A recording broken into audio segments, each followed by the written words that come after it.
Tell y'all what, I got a huge problem with bitches that used to suck dick for Chico sticks and not speak to you. I seen this bitch the other day. Like we were side by side. And I think she gonna be like, what's up? Because I was talking to somebody. Yeah. And I looked at her like, what bitch you not gonna spit?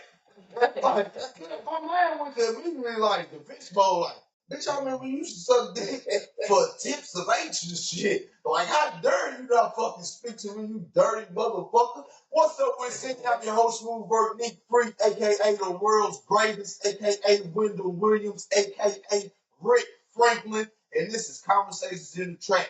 And tonight, I got my guest co-host with me, Big Hoop. What's up? Y'all know what it is.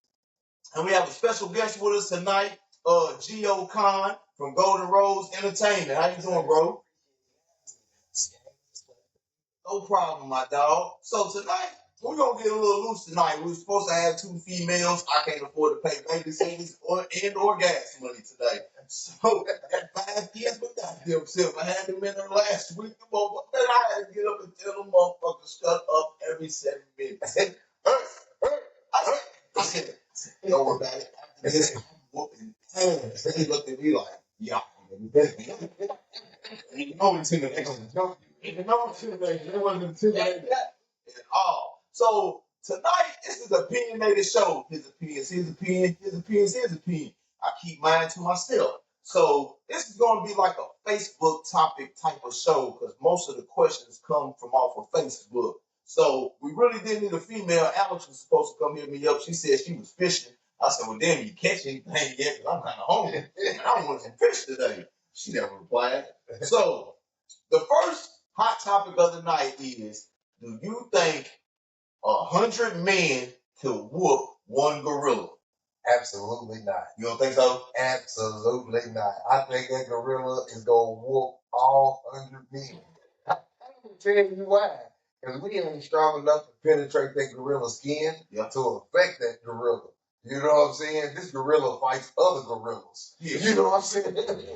He fights other gorillas. I think all 100 men are going to get their ass whooped. And saying that there's been all type of different I don't know how to put it, but different terms like, all right, we'll send 20 in, and then we'll send another 20. He gonna whoop all 20, and then we'll send 20 the next. And then we'll send. Well, somebody was like, well, you can't all rush them at once because then you're gonna be on the backs of each other. You know what I'm saying? And it was like the gorilla bench is 4,000 pounds. Easy. Yeah, his bite is so vicious. Like, then they was like, well, we can use MMA fighters and wrestlers and shit like that. He's got claws. They must have forgot. The gorilla has claws. His damn fingernails are razor sharp. He's damn smacking trees down. Yeah. He is smacking trees to the earth. But 100 men is gonna get whooped. Y'all ready for my opposition? Yeah. Only because it's only opposition because it depends on 2 things. And these 2 things are very real things that people just you can't take out of the situation. One, it definitely do depend on the 100 men. You think so? Yeah, for sure. And 2, it depends on the terrain. It depends on where. Because even if you was just in an open ass field with the gorilla and it's just 100 men, no hands, no nothing, open ass dome, you feel me? Yeah, y'all probably fuck. But if you in a jungle type shit where you most of the time go fight a gorilla, niggas 40 and 100 niggas definitely gonna start using them trees, them bags. But you can't use weapons. Who said you can't use? Why? That's what the term was. Why the fuck would I not use a motherfucking natural weapon in the y'all gonna have to put me in sand. Y'all gonna have to put all of us in some sand, nigga. And even because the only way to beat the gorilla is to get something of strength to either beat or tame the gorilla. And the nigga ain't just gonna sit and try to outpower a gorilla. I don't even think a nigga with a 2x4 or a metal pole smacking his one good smack. You know how you get into it with a nigga got something that he can swing at you. Nigga be like, nigga, you got one swing, nigga, and I'm gonna take that way. You know what I'm saying?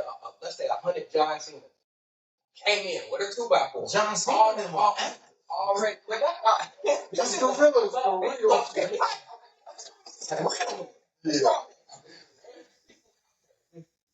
Well, I know what that's different. I don't think they got a chance. I think because the most dominant gorilla has to fight to be the dominant gorilla. Fight other gorillas. And he is king of 100 females and 1,000 children in a jungle over 2,000 miles wide. But that's like He automatic. is not worried about no man. None of this. That's like automatically defeat the story of David and Goliath. That's like automatically defeat that kind of has already happened in our, in our history. Yeah. Man is capable. It's David had a impossible. sling. Improbable, but not impossible. David had a slingshot and 3 rocks. Well, this is what I tell them, nigga. And God on his side. It's a gorilla.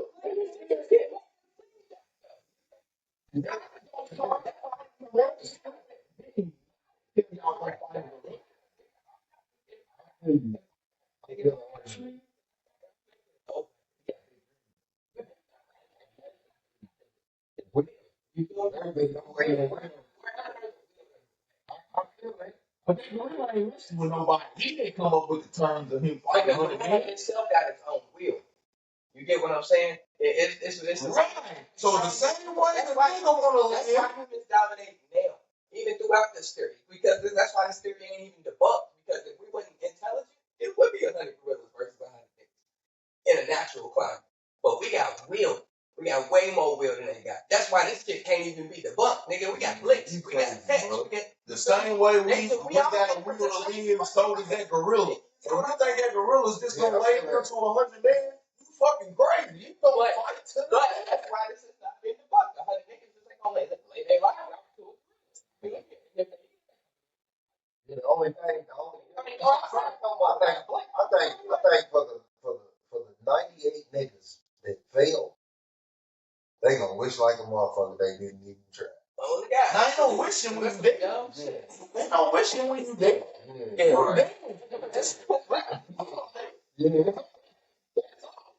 The mind. So real quick, all this watching, what you think?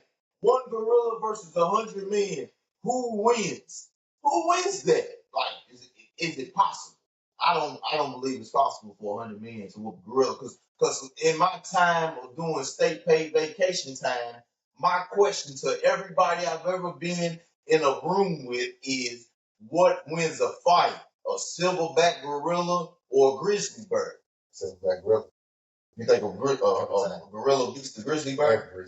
have not generated enough animal information to accurately. Some people say they grizzly bear because they say the grizzly bear, once it smacks, like you said, that motherfucker smacks down trees and shit. But the gorilla, bro, is high, is thick as an elephant. Yeah, What's up, it's man? intelligent. Yeah, and it's Yeah, intelligent. I It's was the most intelligent animal in that, and the elephant is the most intelligent animal. Yeah, the elephant has the best memory of all animals. Yeah. I think an elephant and Their a dolphin. brain is the size of a peanut. Elephant and a dolphin, nigga, they remember. Use all that. Yeah. They use that whole peanut. So our next hot topic for the night is, it's been said that Lauren London is an industry plant. She is the girl from ATL. She is Lil Wayne's baby mama, and she is also Nipsey Hussle's baby mama. And supposedly she is involved with Cassie and Diddy in freak offs. Do you believe Diddy was knocking Lauren London off? I believe that Diddy was knocking the ball off. I don't think for 1 second that Diddy didn't put his hands on nobody and that's been in the industry for more than 10, 15 years. Just personally. But as far as her, I would hope it wasn't true. Well, I scream free Diddy because, for one, I gotta go through this. For one, he's a black man, right? Fuck with Diddy. I like how he produces. I like his intimidation with people. I watch making the band. You know what I'm saying? I'm not saying free Diddy. I throw freak offs too. I like baby oil and other things that he likes too. I don't agree with the man on man shit by no way, shape, form, or fashion. I mean, these are nasty, but I got gay friends. You know what I'm saying? I tell them in their face, you a nasty motherfucker. Look, motherfuckers like, damn, how you ain't with him and he gay? Look, he like dick. I don't like, cause he like dick. Don't mean well, that's his personal preference. That don't mean I won't stop being his friend because he likes dick. You know, that's what he do. But right, but it goes back. It goes deeper into something that like the regular citizen doesn't understand when it comes to certain shit. Like the music industry, I think music runs the world for real. Mm-hmm. I think the people that run the world know that music is has a lot of influence on everybody. So they had done a study like at a time when I think it was riots going on. I want to say it's either the 92 riots or the 67 riots in Watts. I can't remember which one, but there was a number one song. And number one song was like made for like niggas to stand up for themselves and like not be pushed over.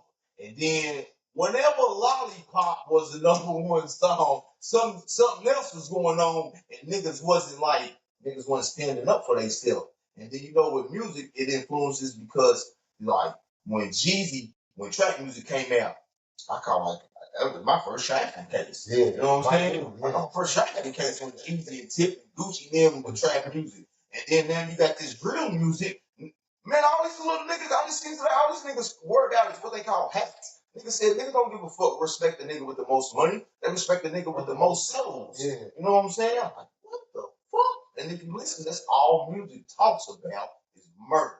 And our music ain't nothing but genocide music because all we do is talk about is killing one another.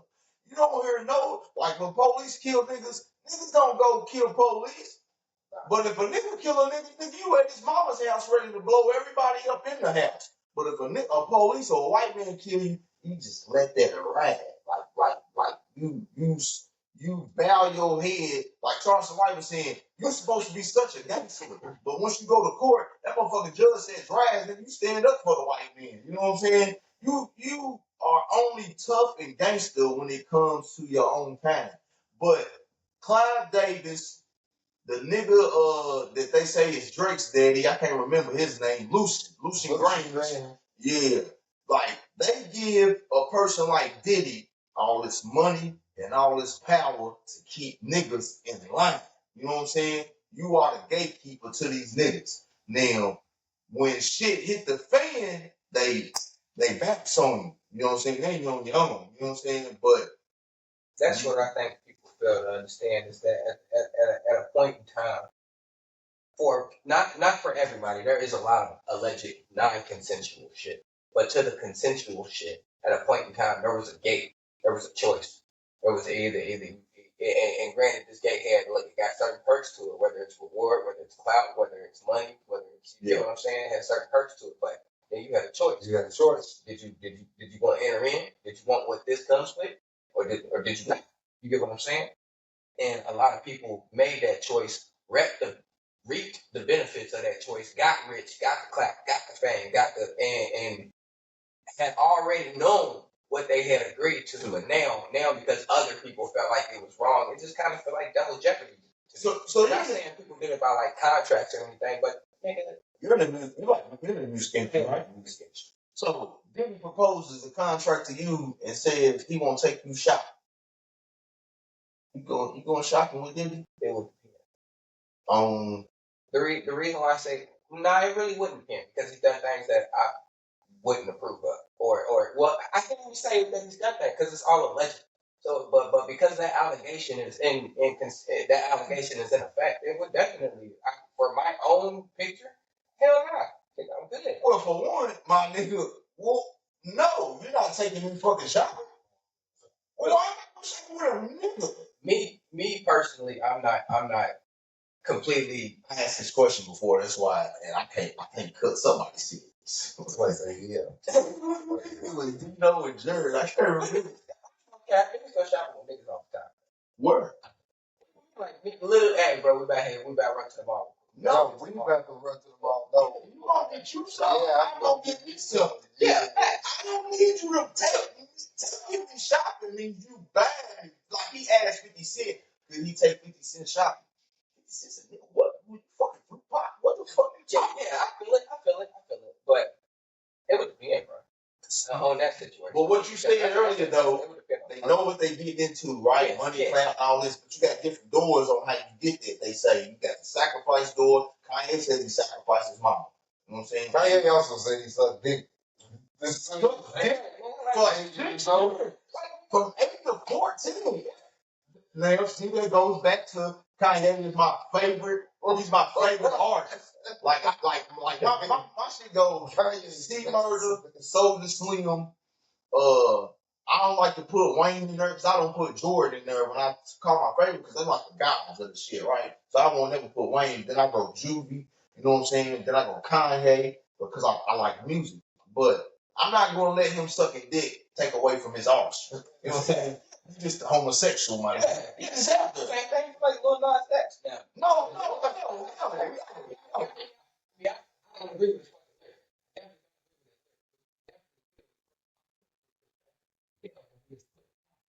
you. Yeah, I don't agree with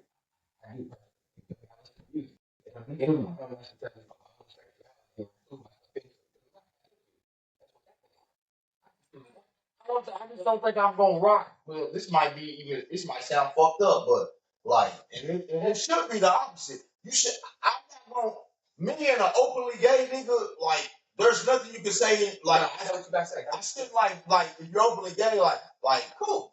I don't think, like, you ain't talking about ass bouncing, you ain't talking about titties, you know what I'm saying? You talking about dick. I don't like dick, you know what I'm saying? So there's no way that we're gonna come, like, but the damn old niggas is happy, so they talking about ass and titties, so, I mean, it's the music, so you gotta go with it, but, yeah. But the doors, you go to the gay doors, so niggas like, fuck, like, he was probably like, yeah, I'm worried about this. Yeah, we're going out. Probably door. Mama said, JD sacrificed the motherfucker. What door I'm going through? I ain't sacrificing no ass. I ain't sacrificing nothing like that. I'm sacrificing family. You gonna get everybody from my sister, my brother, and my kids, nigga. Everybody and my daddy. Everybody else, nigga, put them in a 15-passenger van and take their ass wherever the fuck you want to take them to. Give me all the money, cloud, power you want, nigga. You want to double back? They got kids. I got cousins. You could. I swear to God, I can't stand nothing. Cause you know why? Cause there's a difference between family and relatives. Yeah. I'm just related to you motherfuckers. Yeah. Y'all ain't my family. Yeah. Like I know my sister. I told my sister, man. I said my sister did some fucked up shit to me, right? But I told her like, I choose you to be my sister in any fucking lifetime. Like I don't give a fuck. Like you my mother. Like I done been around you long to be motherfucker. I love my motherfucking brother. Like I choose you two motherfuckers to be my big brother and my big sister, nigga, in any fucking lifetime. You know what I'm saying? Because they my motherfucking family. Whether we get into it, fight, argue, whatever, y'all. What my family stand for? Forget about me, I love you. Yeah, but the rest of these people, man, they just relatives. Yeah. So y'all think Diddy getting off? Yeah, I think he's gonna get off. I think there's not a juror in there that can sit back and say, okay, let's look at the charges. First, you got to look at the charges. The charges is a woman RICO. Yeah, our charges is kidnap and sex trafficking. They have not proved kidnap or sex trafficking not one time. They have talked about this man's sexuality. Who gives a fuck that Diddy is being fucking people in the ass willingly? He's not. He's not. Nobody. He ain't raped nobody. Nobody. Nobody come in there and said that he was sitting in the corner with a Muslim mask on. Yeah. And she said, I want to do this. I want you to touch me. Don't mind my husband over there in that corner. I want you to do, and then he would don't Cassidy, tell him don't touch you like that.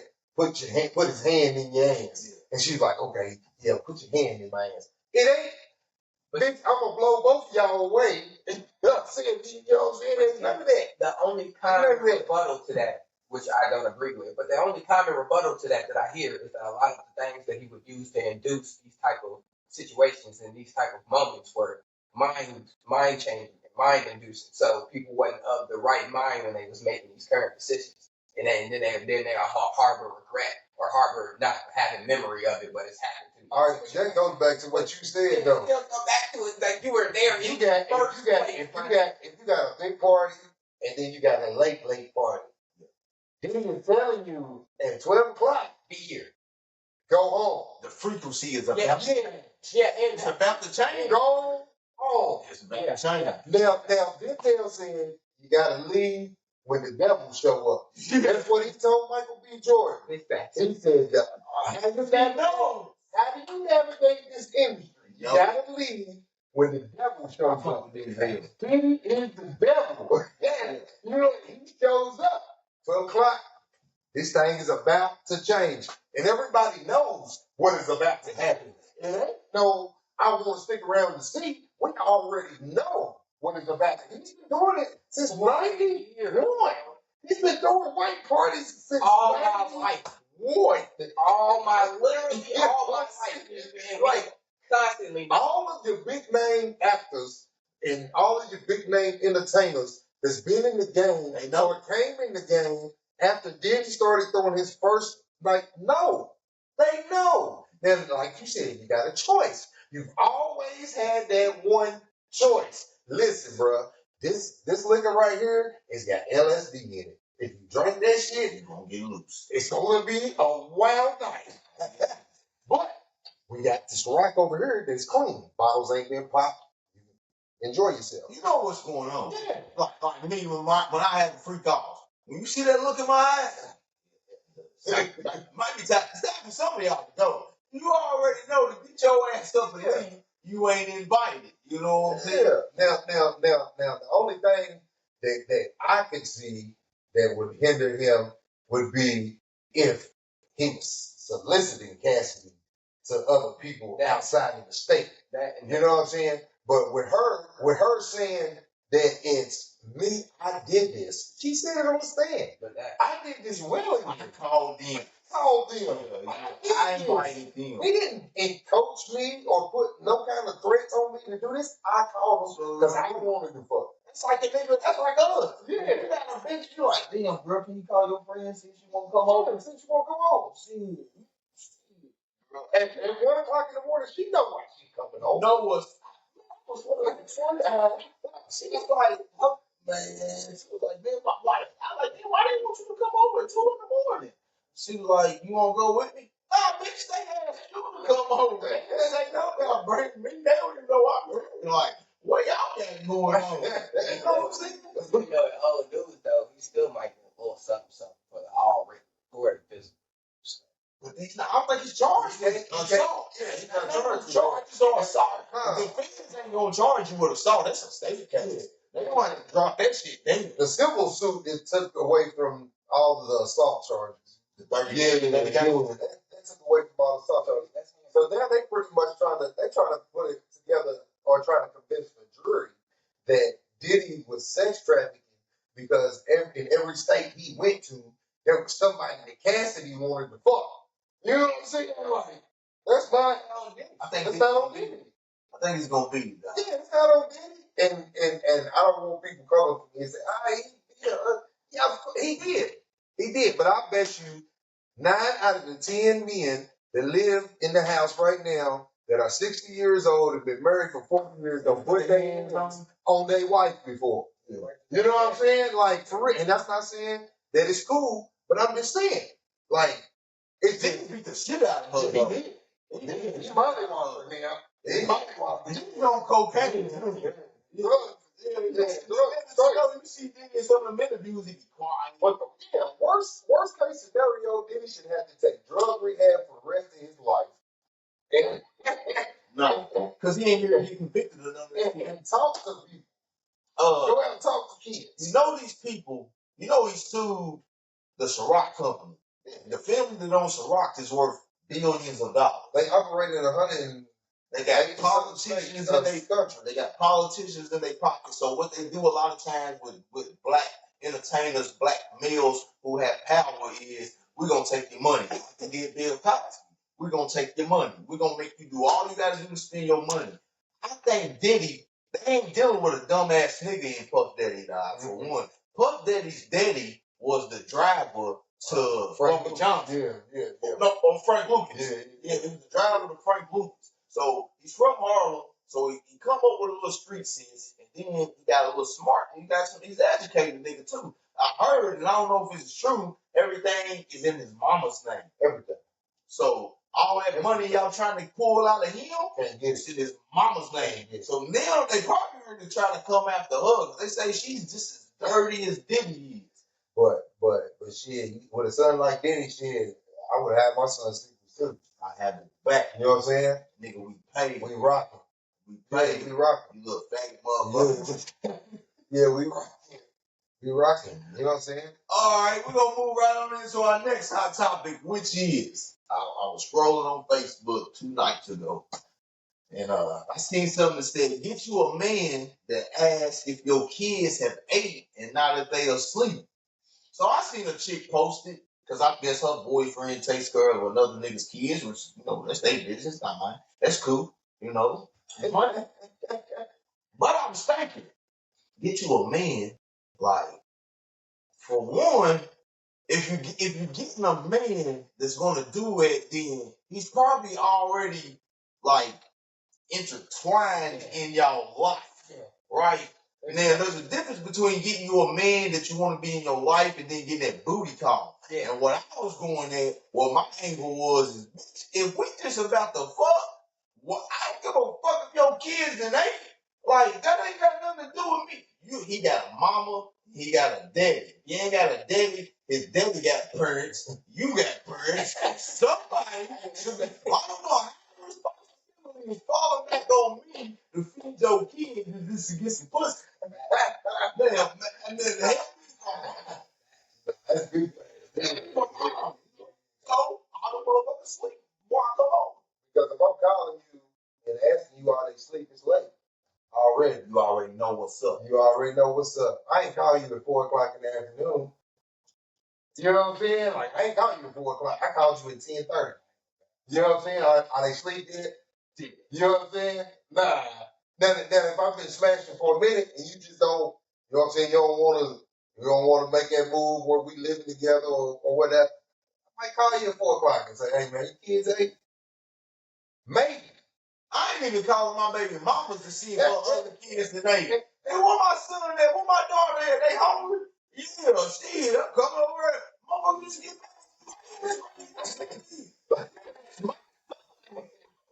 Tupac on boy. This might just be a personal preference, but if it is a female that I know I'm not gonna spin back on, I don't even want to be around fucking kids. Yeah. I don't even want them to know of me. Yeah. I don't want to be in their lives. If it's not a chick that I'm continuously spinning back on. I'm gonna tell you how it goes. When I got out the feds, I was going to Denver, right? I was going to Denver with my partner. He locked up, got a lot of years. But I was going back and forth to Denver. I was messing with this chick down there. Now, she had kids the whole time. Every time that I went over there, I never seen a picture of the kids. I never seen none of that. Like, I didn't know she was married. I didn't know she had kids. I didn't know her baby daddy was in jail. Like, nothing.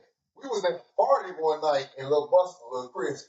He was like, "Hey, bro, that's old girl's baby daddy. He got out of jail." I was like, "What?" Word. I was like, the nigga walked up to me and was like, "Hey, man, my people say you been over my career." I was like, "Hey, listen, no disrespect, but I don't even know who you is." Like, you know what I'm saying? Like, I don't know who you is. And he was like, "So you don't know Tasha?" I was like, "I do know who she is." He was like, "So you ain't never seen my kids?" I was like, "Your kids? What kids? You got kids?" He was like, "Yeah, they live at the house." I was like, "When?" Needs to be respected. Yeah. Right up. Yeah. Told her. I told her, like, bro, like, hey, she ain't say nothing about you. I ain't never mentioned no man, and I ain't never seen no kid. So for that right there, she should be, honored. You know what I'm saying? Like, Yeah. I'm cool. If that's your old lady and you home, bro, like it's over. Yeah. You know what I'm saying? Yeah. Yeah. And if you want to stay with her after what I've been giving to her, that's on you. They together too. That's on you. I never spoke to her again. I had them damn hoes going out. I never spoke to her.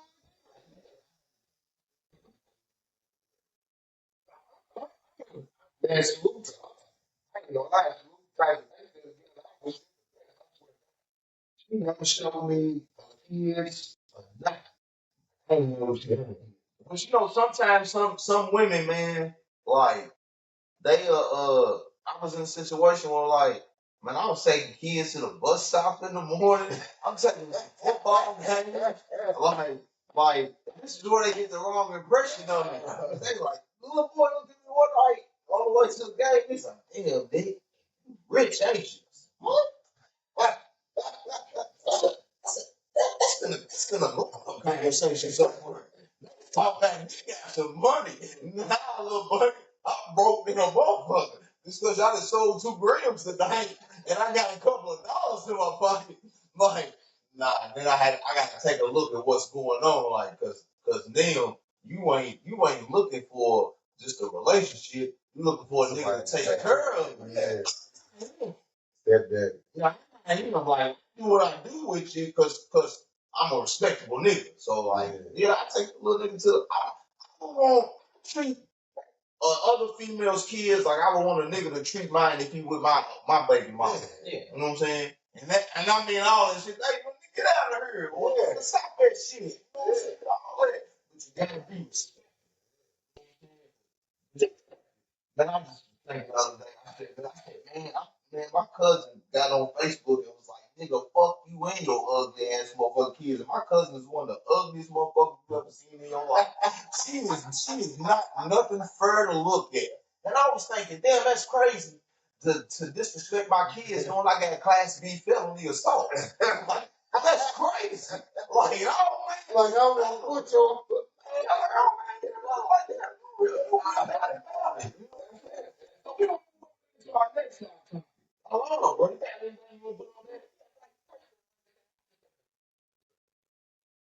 If it's a girl that I've been with, that I put my energy in, girl, I know that some women you that because you think if you want marriage, you feel me? If you're looking towards marriage, then yeah, you might want to start considering kids because they're gonna be there. Yeah, You feel me? But then if this is the car or spinning, then, but depending on how honest. See, the girl I seen sharing, her and the nigga, they locked in. They a couple.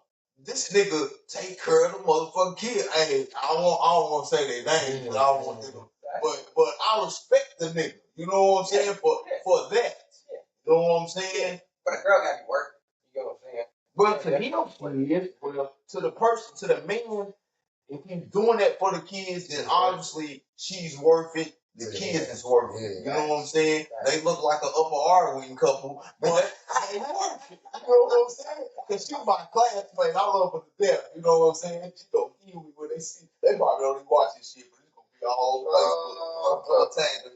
But yeah, man, that's respectful. I respect that nigga. You know what I'm saying? For what he does for another man's kids. That's called stepping up. Yeah. Will I do some shit like that? Man, I got to love the fuck out of him, bro. Do it. Because, like, I don't even like my other baby mamas around my kids. You know what I'm saying? I'm worried like that. Like, I don't know. Because I know I'm not going to be with none of them. So, like, I really don't even want you to build a relationship with my kids because I don't bring my kids around females, because they might see 3-4 different bitches, you know what I'm saying, in a week. You know what I'm saying? I don't want my sons to think that shit's cool. Cause that shit sometimes it really ain't cool. I know it's getting hot in here, y'all, but my bad. But that shit really ain't cool, cause like my son was in here one night and I'm like, some cheeks, you know what I'm saying? I feel bad, but I'm thinking, man, this nigga's almost a teenager.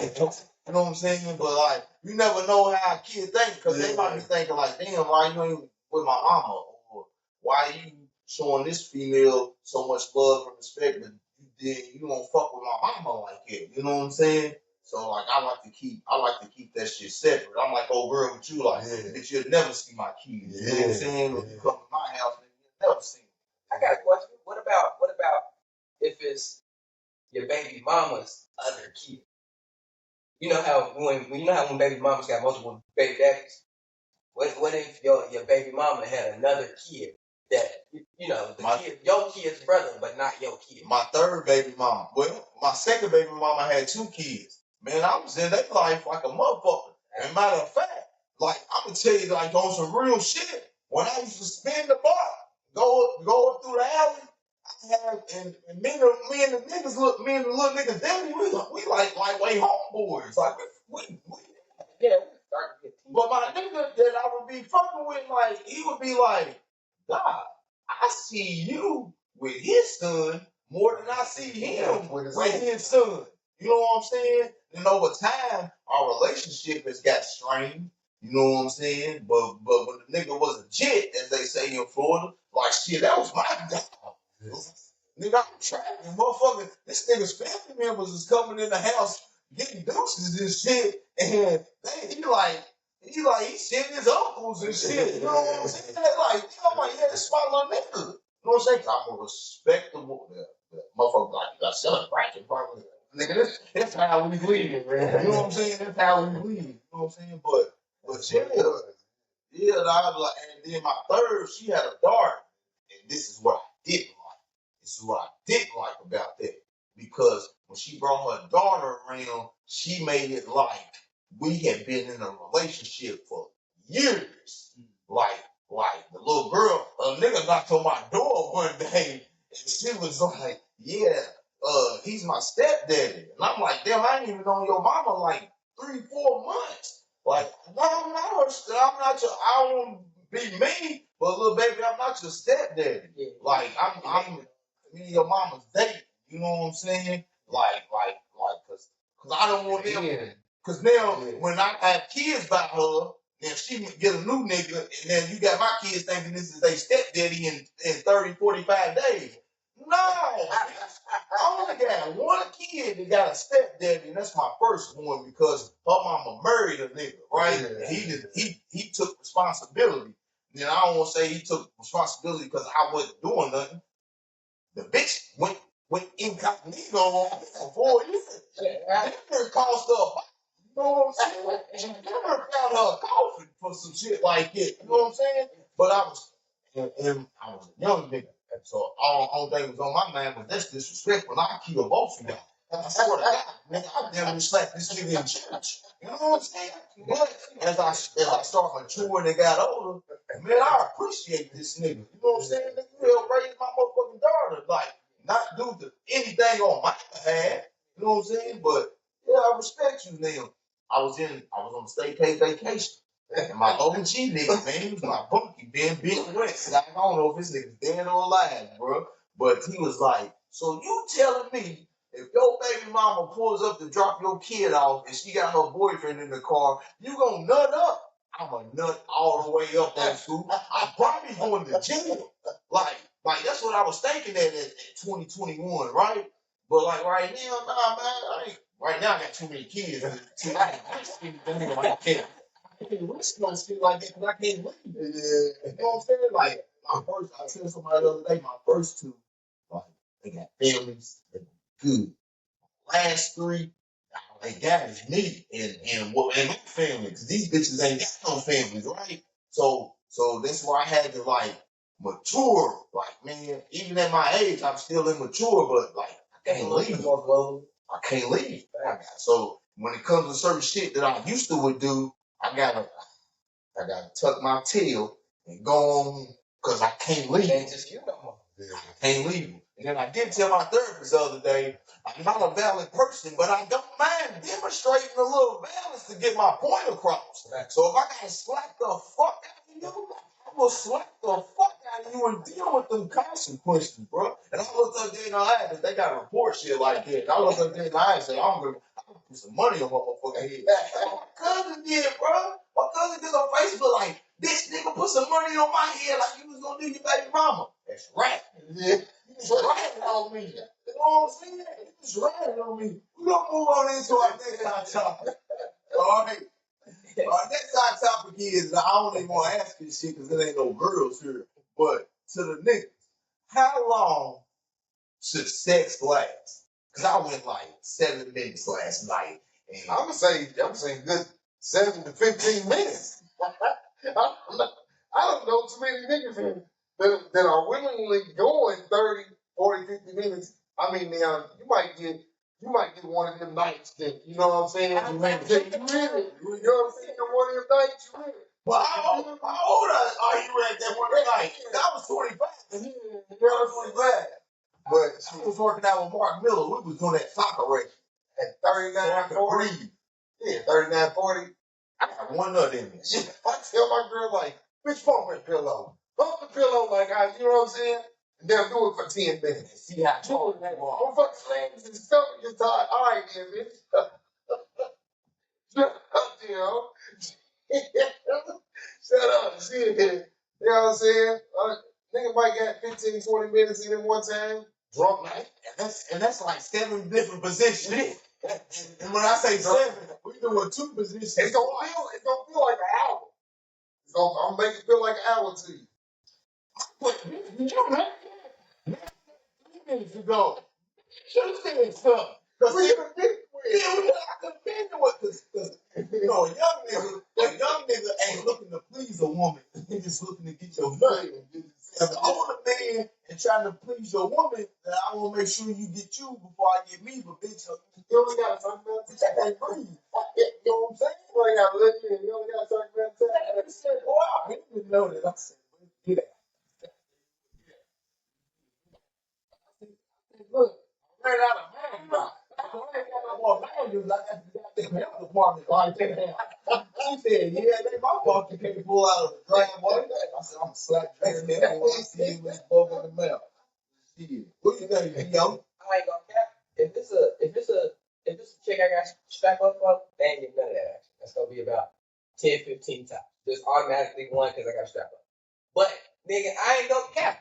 And y'all gonna call me a romantic for this, but I think in sometimes when women fit the criteria of a great woman, in every, certain occasion, what the motherfuckers think of, oh, yeah, we coming all the way in.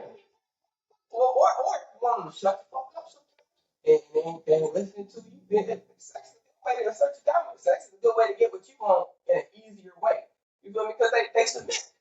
You give them that hour, that 2 hours one time. Don't do it every day, or that's gonna be the standard. That's gonna be then this bitch is spending Valentine's, birthday, every day. Birthday. 3, 4 times. You feel it, bro? Maybe some other nigga. I'm telling you, bro, that shit puts him in. I know that 5 bitches that like to fuck every day. Like, you gotta put some value on it. Like them niggas, I know these bitches has got me in right now. They probably like, what in the fuck is going on? Facts. Like for real. Honey Pack's a motherfucker. Honey Pack, like, I was watching ESTG on Lip Service with Angela Yee the other day. They was like, how many times you doing it tonight? My nigga said 1. My nigga said 4. They was like 4. You ain't going 4 times tonight. They said 4 times. And they're outrageous. That's it. Once you do it, he said, I might be able to give you 2. But I'm not even looking for it to go back in to get 2. But that Honey Pack, boy, I got out of, I be on Safe Bay vacations all my life. I got out on Safe Bay vacation. I called this girl like it's on it. Like, we was talking, she was like, there's like certain bitches that I'm locked in with forever. Like, me and these bitches is gonna fuck with each other forever. Boyfriend, girlfriend, or not. But maybe not. Once I find that one, like, I'm not cheating. But like, she's gonna get a boyfriend and go or this bitch got a nigga to pay my phone bill. This bitch got a nigga to come through groceries. But I just come through and lay pipe, right? So I took that Honey Pack and like I hit and then like we chill and shit. I hit it again. They're like, those off with the shit. What? And I said, what the fuck? The next night she was like, can you take my trash out? I was like, I'm not taking your fucking garbage out. Do you ask her? I'm already taking the trash out.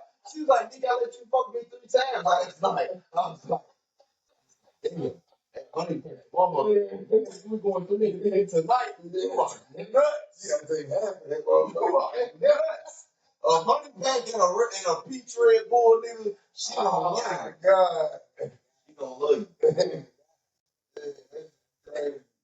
So we'll move right on into our next hot topic, which is I'm gonna put this. We ain't got no word. If a bitch was a hoe, can she change? Yeah. She can. Yeah. But hold up real quick, because let me define what a hoe is. A hoe ain't just a bitch that fucks niggas, right? Yeah. Because all people fuck.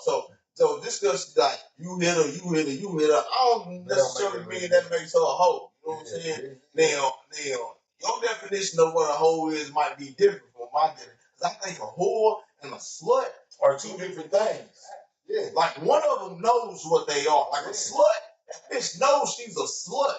A whore, she thinks she's better than, but bitch, you ain't nothing but a whore. You know what I'm saying? So you got bitches out there that can do both. We call those slores. yeah, we can Slores. Them are slores. Yeah, them are slores. Yeah, I definitely think hoism is a lifestyle. You get what I'm saying? That's why I think it's change. A bitch can stop being a hoe anytime she wants to. Just be something else. I'm gonna tell you. Bo Jackson, that nigga was a baseball player and a football player. Major league. You know what I'm saying? Yeah. And it's not referencing anything possible thing again, but like, nigga, if the bitch wanted to stop being a hoe, she could. Now, it would depend on if other people believe that or not. Because the bitch, you done already set your rep. So, but I got a kid by two hoes. Two solid hoes. I wouldn't damn near try to change them for nothing in the world. Because you know why? You can't change a hoe. The hoe got to change on her own behalf. I'm gonna tell you my take on changing. Period. People in general, hoes, men, whatever, don't change. People don't change. Their situations do. You know what I'm saying? You take a crackhead out of a crack house and take him on the side of town where ain't no crackhead. He'll get a job. You know what I'm saying? He'll work and all that. My crackhead. But I'm just saying, you know what I'm saying? But you put them back in that situation, they adapt right to that situation. Just like a drunk. You know what I'm saying? You take a drunk, put him in AA, he worked the steps and all that shit. The moment he goes back into that bar, he becomes a drunk. He never changed being a drunk. His situation just changed. You know what I'm saying? You can make a whole housewife. I think you take that bitch and show her something that she ain't never seen before. She become a beautiful woman on the inside. Yeah. You know what I'm saying?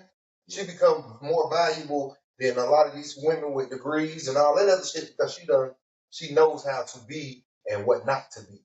But if you treat her wrong and she ever drops back down to where she don't give a fuck, she's going right back to being a hoe. Man, one of my guests that was supposed to be here tonight, we was talking, and she's a college-educated, college graduate, and she is choosing to put herself in a relationship with a convicted felon doing 10 flat, and like we talked for an hour and a half. Man, that's what I like about me, dog. Like, I like to talk. I like to ask questions. She said, I feel like I'm in an interview right now because I have to understand, like, how are you? You're beautiful. You're college educated. You got your own. You work. Why would you settle? And I don't want to call the nigga, I don't want to say settle for less, but to me, like I got locked up one time, right? And I was dealing with this chick. And I said, look, I put myself in her. So a bitch ain't gonna hold off on sex for her life for you regardless. But I was like, look, guy, don't waste your time with me. I'm dead time right now. There's no need of you wasting any of your freedom out here in society on a nigga locked up. Right? So live your life.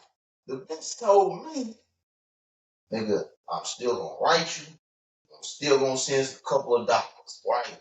Later on, like I get calendars and shit. Later on in the time, she sent me some pictures, and she had I hope it was an accident. And the bitch sent me a picture with her new nigga, right? So I'm like, damn. I call her like, bitch, you sent me a picture. She's like, my bad, you know what I'm saying? But I'm like, what you doing? She's like, shit, we sitting here watching a movie. I'm like, we? She's like, yeah, I'm with him. Like, I didn't explain to him, like, I'm gonna keep fucking with you till you get out. And when you get out, we'll see where either me and him gonna go or where me and you gonna go. And I got out and I chose a piece of trash. Murder.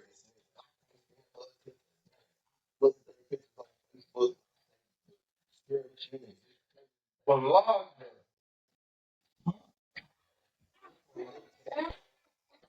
You know what I'm talking about? oh, yeah. We was sitting in the cell one time and I said, Balaka. He said, hold up. He said, hold up. I only heard one person ever say it like that. Nigga, bitch. Your cousin said that shit one time too.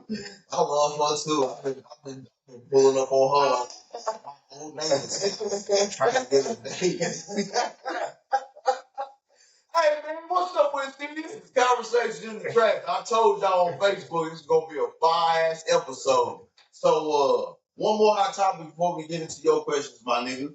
Now, one thing I know about Christianity is the people that's involved in it, and I'm not gonna say all, I'm not gonna say some, but most are crooked individuals, right? And my cousin Darren Price posted today that when you're being evil, it's intentional. Like when you be evil or to a motherfucker, you're intentionally being evil. You're not mistakenly being evil. It's not in your genetics. It's intentional when you've been mean to somebody. And like some of the people I deal with, I'm like, damn man, all these motherfuckers do is do evil shit towards me or towards other people. And I'm thinking, how could you be involved with this religion or this spirituality for so long and not possess none of the fruits of the spirit? You're not kind, you're not joyful, you're not peaceful, you're not happy, you're not nice. You know what I'm saying? Like, how do you want to convert people to believe in your God and your belief when all you put out in the universe is evilness, meanness, anger, bitter, miserableness? You know what I'm saying? So, do you think? I always say I'd rather be around a bunch of criminals. That way, I know what I'm dealing with. Yeah. This nigga's a thief. I know he'll steal from me. Yeah. This nigga's a murderer. I know he'll kill me. This nigga is a crooked mother. I know what he'll do. But when you entwine with Christians, you got wolves in sheep clothing. Man, you sit here and pray for me, and right after you pray for me, you look at that motherfucker like, I can't stand that nigga. What? Yeah. What? It's way too flexible. Because me personally, I've met some great Christians that's literally changed my life, and I wouldn't be here because of such. But that's why personally I don't necessarily judge people off religion, only because I personally have met some great Christians that's literally saved my life. Yeah. But I've also met a plethora of Christians that you're explaining. Yeah. And that's why I more so try to base it on their merit, more so try to base it on their actions, more so try to base it on their conduct. Because religion is flexible. Religion is flexible as hell. It can be perceived in so many different ways. Yeah. And so many people call this religion fact, or this religion fact, or this religion fact. So it's not something that's just, it's not something definite enough for me to determine a person. Yeah. You feel me? Yeah, I feel like the religion, the whole religion aspect of any religion is just to bound you to a repeat sin. Because if you think about it, if you think that you committing this sin and then you can go into church And ask for forgiveness type shit, because you know repeatedly and feel good about it, then something's wrong. well, once you knowingly know that is sin, I think that's the sin in itself. you are held responsible for that sin. Because for one, the Bible says you are held, you are accountable for the knowledge that you obtain, right? So once you gain the knowledge that damn this is wrong and you continue to do it, then therefore that causes a problem. So like one time, right, me and my niggas was I thought they put it on them books, dude. Put some books back a little bit. Yeah, we in the trap, you know. Well, me and my niggas, right? We chilling. We chilling, right? It's man, he's an Israelite. He had just died. So a church goer, I call them church goers. A church goer pulled up. What's that called? Put Let's the go. the hurricane is a church goer pulled up and like they started, damn boy, we should have went live because the shit we been talking about right before this, woo, we should have went live. But the church goer pulled up and they like, this is the true definition of using God's name in vain, right? The state of Kentucky has me labeled as an active gang member. Don't know why. I don't know fucking how. Well, my PO says, man, you in a gang? From Winchester, Kentucky, there ain't no fucking gang. He said, well, the state of Kentucky has you as an active gang member. I said, man, I'm supposed to go in prison. Get that motherfucker off her, man. Whatever you do, get that motherfucker off her, man. I ain't got time to be going with these niggas fighting every day. I can't fight. Shit, now I gotta get caught with a knife and shit. Now I'm going there with 5 years, 2 months to go. Now I got stabbing niggas. You know what I'm saying? Now I'm here forever. I ain't got time for that shit. But once you put that title on yourself, you're a Christian, right? I believe you're held to certain standards. So she pulls up and she just starts totally condemning and damning this man that had just died. It was a joke to her, right? Now, me and my niggas that was there, like he don't go to church and he don't go to church. But at the time, like attended church.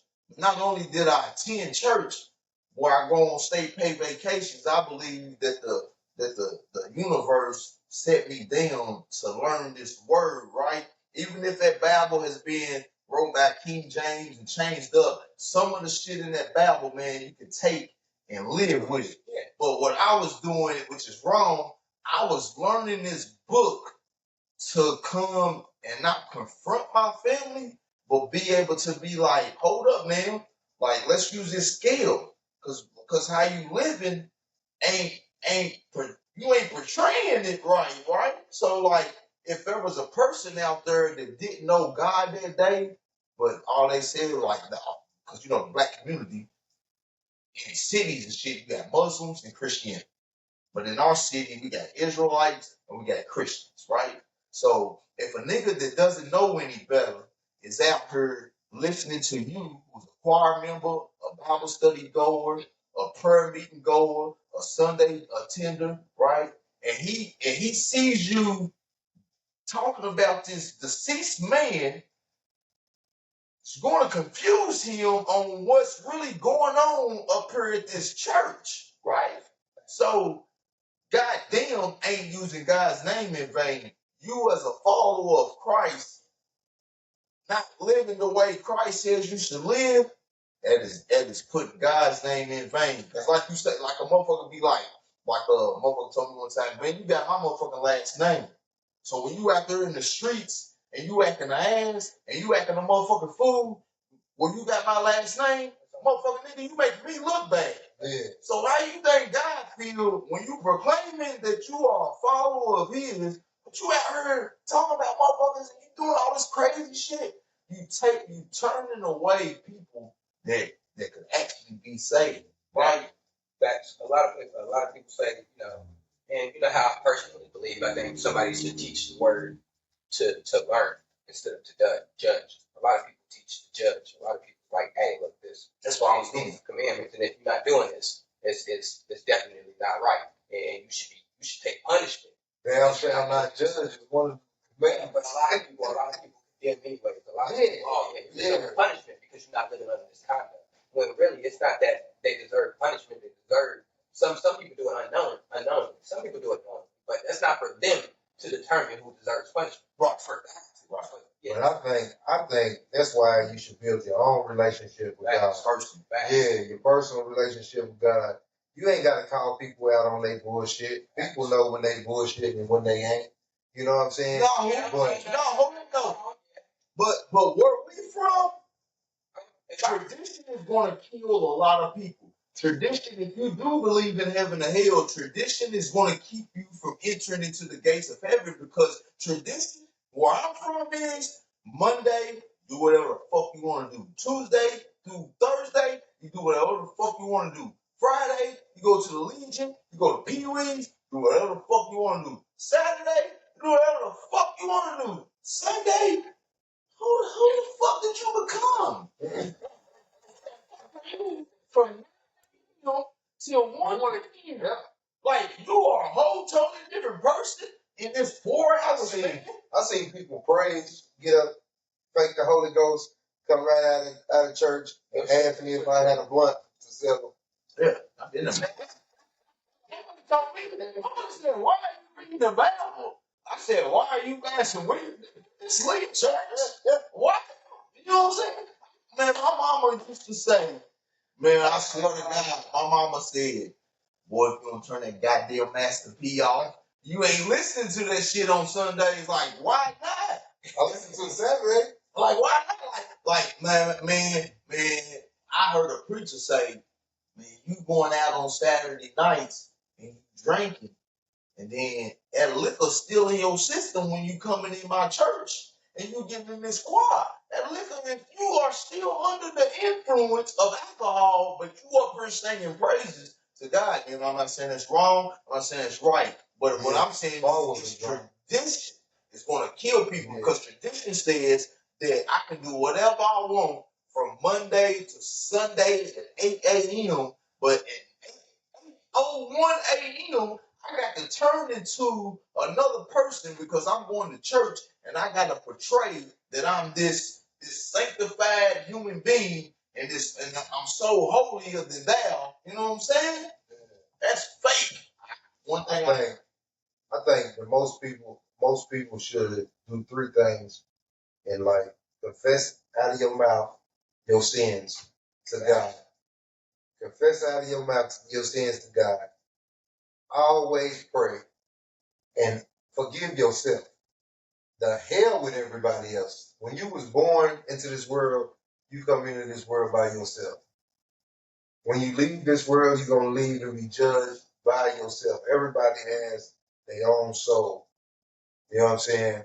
I think if most people forget about what everybody else think about and just build a relationship with God and stay in that mind frame, then the rest of the world will be all right. But the only problem is we got sanctified people that are holier than thou, that will throw the stone.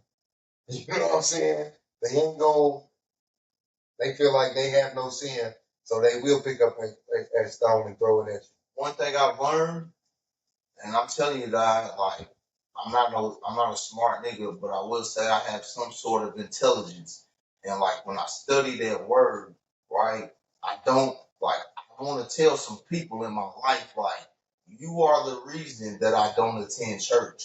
You are the reason that I do not believe Jesus is real. So if Jesus is real, and when I die and I get to them and I get to go be judged, like, I'm a grown man, so I can't blame you for that. But if this Christianity and that God is real, then he's going to understand me when I get to him and I tell him, like, man, I looked at my motherfucking people all my life and I watched them do all this bullshit.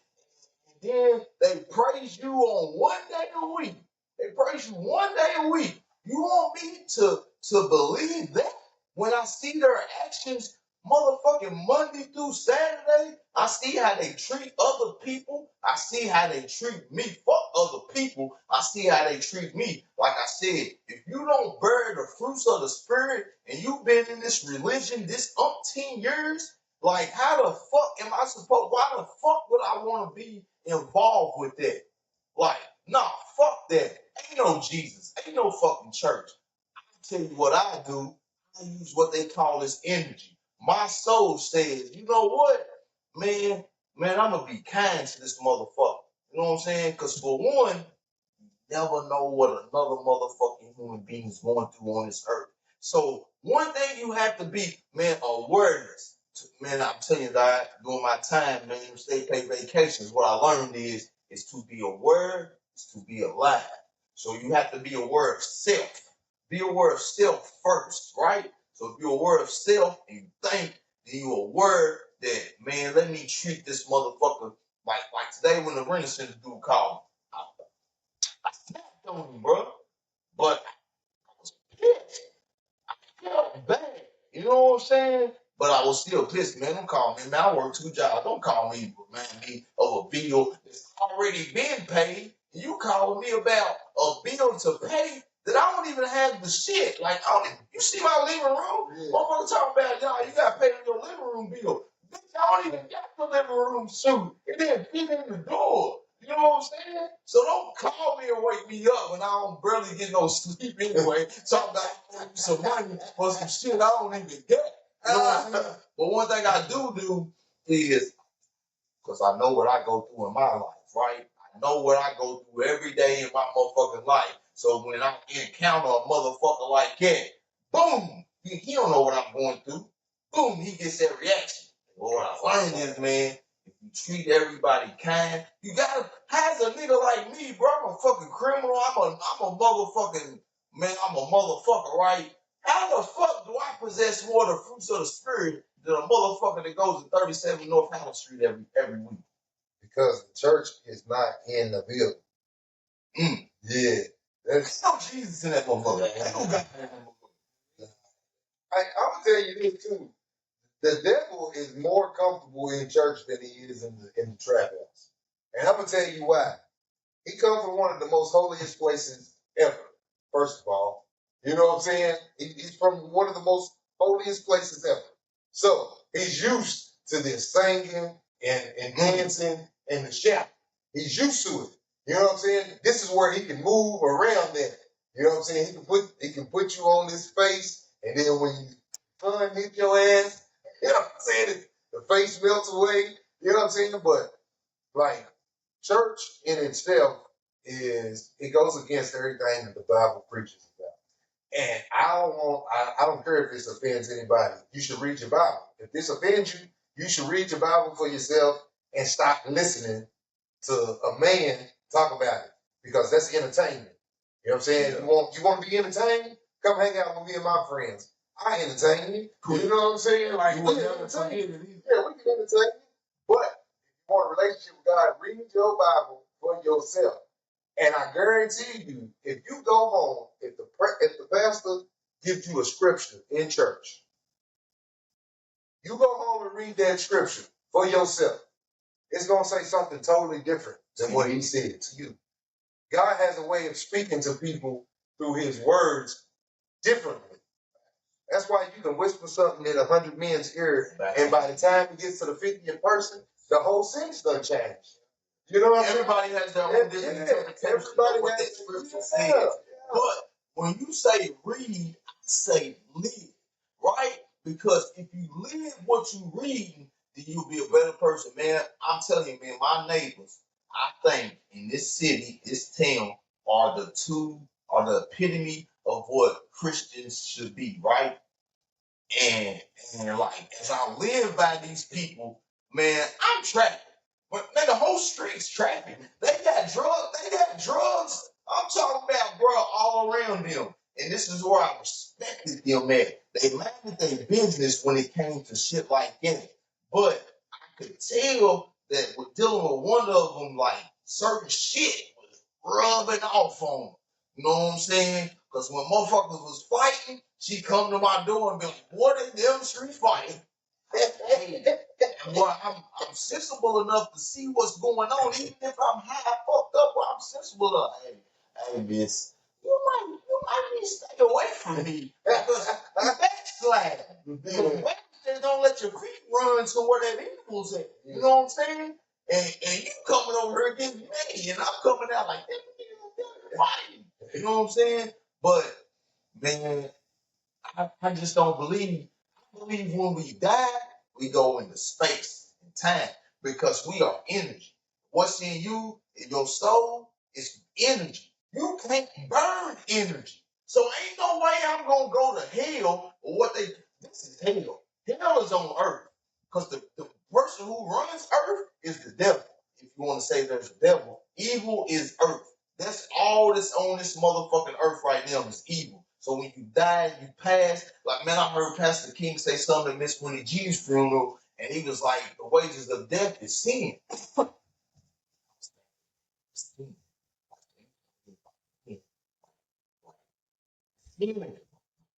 No way, because guess what?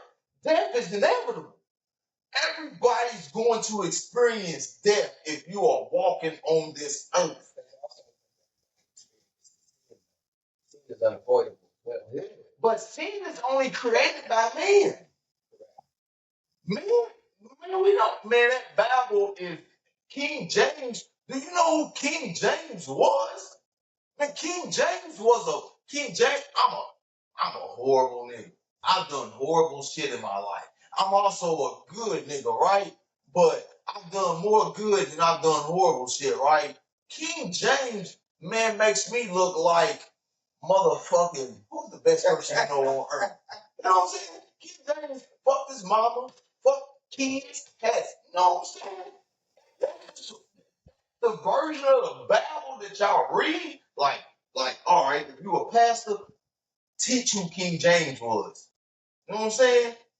If you a pastor, bro, I know for a fact. That's only because churches changed so much. Like, now it's not, church is a career. Yeah, I think about preaching. Being a pastor is a career. Yeah, I think about preaching. Like, you get 401k, you get insurance, you get retirement funds, all of that. Like, FSM, like Social Security, all of it. I think it can be a career, but I think the definition of church, like I said, it's in the Bible. Is you honor thy Bible as thy temple. I think the definition of church is in which is in one right here. This is church right here.